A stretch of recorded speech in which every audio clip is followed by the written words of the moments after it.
Can I use flash with the magic filter?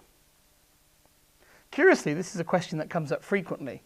I think it's that underwater photographers just can't bear to be without their flash guns. In reality, the range of magic filters were all designed for available light photography only. And if you use flash, the colour balance of your images will be incorrect.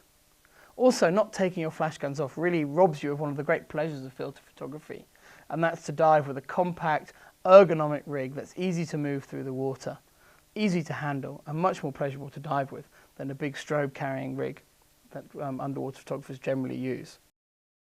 We're often asked by underwater photographers, what's the opposite filter to the magic filter, so they can put that onto their strobes in order to light the foreground of their magic filter shots, just filling in some of the shadows.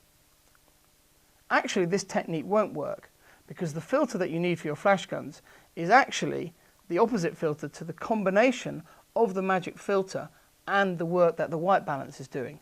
And of course, this changes as you change depth. The filter on the strobes has to be balanced with the ambient light at the particular depth you're taking the shot. And this really makes this technique impractical because every time you change depth, you'd need to change the filters on your strobes, making this a really troublesome technique. You can have a play with it, and it's not really the most accurate technique. I've played around. Here's a creative shot I've taken using balanced light from the strobes and with a filter on the camera. But generally, I really don't recommend taking this technique on. I sort of tried it and given up on it. It's really a waste of a few dives to try it. But photography in general is always about breaking the rules. So just because I say it's not going to work doesn't mean you shouldn't do it. But generally, the best thing is to put very strong blue filters on your strobes and have a play. But in the end, you'll end up turning them off and just taking ambient light photos like you always do with the magic filter.